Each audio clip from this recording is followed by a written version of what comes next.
Welcome to The Explainer. Today, we are on a mission. We're cracking open the exact blueprints for building high-margin, fiercely independent businesses as we head into 2026. Whether you're eyeing the digital frontier of the creator economy or the physical grit of a mobile service business, the rules of the game have completely changed. We're leaving massive overhead and corporate ladders in the rearview mirror, and we're stepping into an era where solo operators are quietly building absolutely incredibly profitable empires. 80%. I know, it sounds crazy, but that isn't a typo and it definitely isn't a pipe dream. An 80% gross profit margin is a daily reality for today's solo mobile business operators. Think car detailers, for example. When you just completely eliminate employee labor costs and fixed facility overhead like crazy expensive rent, the math suddenly works entirely in your favor. And here's the best part. This exact same low overhead principle applies whether you're washing cars in a driveway or building a massive YouTube channel from your bedroom. Okay, let's dive into this. Here is our roadmap for today. 1. The Solopreneur Economy 2026. 2. Decoding real creator earnings. 3. Untapped YouTube profit niches. 4.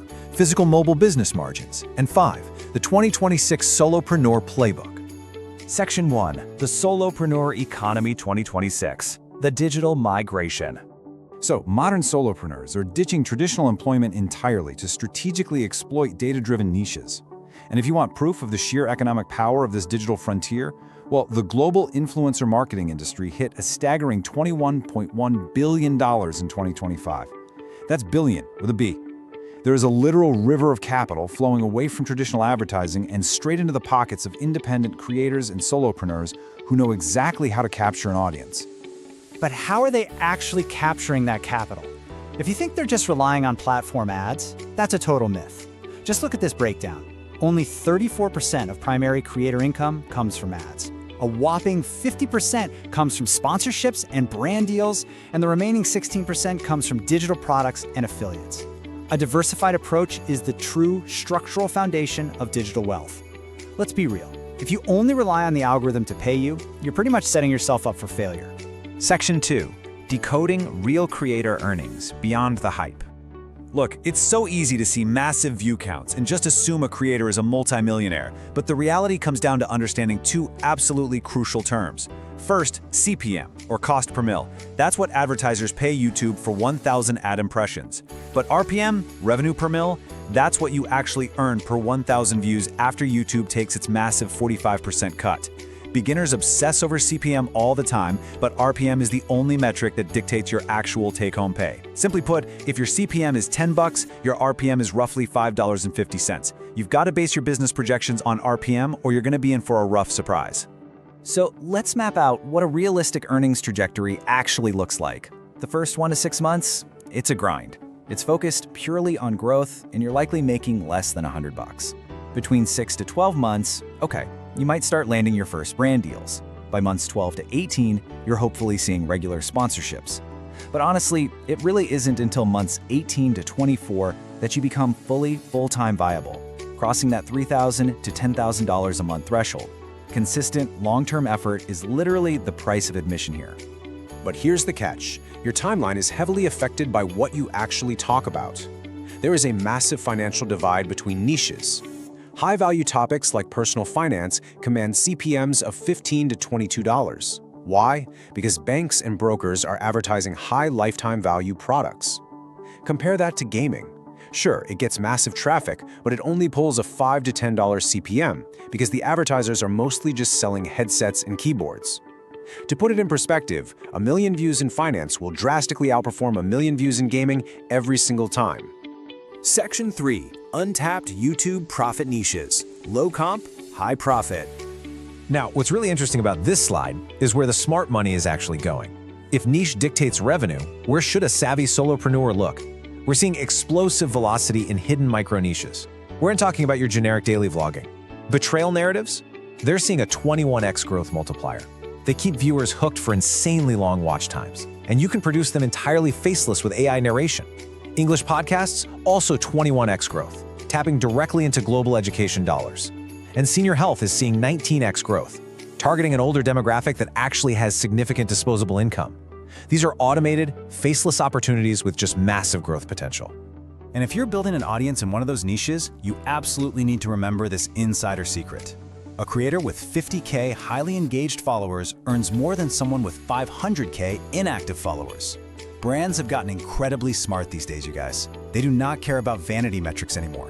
When you sit down to negotiate brand deals, your deep audience loyalty and your engagement rate are your true leverage, not just some empty, inflated subscriber count. Section 4. Physical mobile business margins. High margin physical. Okay, let's pivot for a second. Believe it or not, these exact same low overhead principles apply beautifully out there on the physical streets. Let's contrast a traditional shop-based detailing operation, which requires a staggering $94,000 to $300,000 just to get off the ground, with a mobile detailing setup. That mobile setup, it requires just 5 to 15 grand to start, no rent, and you are keeping 60 to 80% gross profit margins. The capital efficiency of proving your market mobile first just substantially reduces your overall business risk. It's a no-brainer. And this exact concept translates perfectly to the food industry too. Instead of taking out a massive, terrifying loan to build a sit-down restaurant and just hoping people come to you, food carts allow you to literally bring the business directly to the foot traffic. You get the freedom, the mobility, and crucially, the low initial overhead to actually experiment and find out where your market is without going broke. But hey, let's be clear. Physical freedom still requires some pretty meticulous administrative prep. Let's walk through the strict logistical foundation you need. Step 1 is your legal setup. You've got to get that LLC and business registration to protect your personal assets. Step 2, you must acquire your permits: food handler, propane, mobile facility clearance, the whole shebang. Step 3 is sourcing wholesale supplies to aggressively protect your margins. And step 4 is deploying a solid point-of-sale system like Toast or Square. You absolutely have to lock down these logistics before you ever hit the streets. Which brings us to our final section. Section 5, the 2026 Solopreneur Playbook, Synthesizing Strategies. If you really want to survive and thrive in 2026, the digital and physical worlds have to cross-pollinate. Here is the ultimate playbook to take away from this explainer. First, digital operations desperately need physical structure. Creators need LLCs, tax accounts, and strict contracts to survive sudden algorithm changes. Second, physical businesses must automate digitally. If you're a mobile detailer, you should be using custom AI tools for online booking that take automated deposits. Both types of businesses have to diversify their revenue streams with things like subscriptions and referrals. Both need to optimize pricing into standard and premium tiers. And most importantly, both must establish owned channels. We're talking email lists and client portals, so you are never at the mercy of a commercial landlord or a tech algorithm. And that brings us to the final question. We have laid out the absolute blueprints for high-margin, low-overhead businesses in 2026. The data is clear, the strategies are completely proven, and the tools you need are cheaper and more accessible today than they have ever been before. So I'll leave you with this thought. Will your empire be built in the digital feed or out on the physical streets? The choice is entirely yours. Now get out there and start building.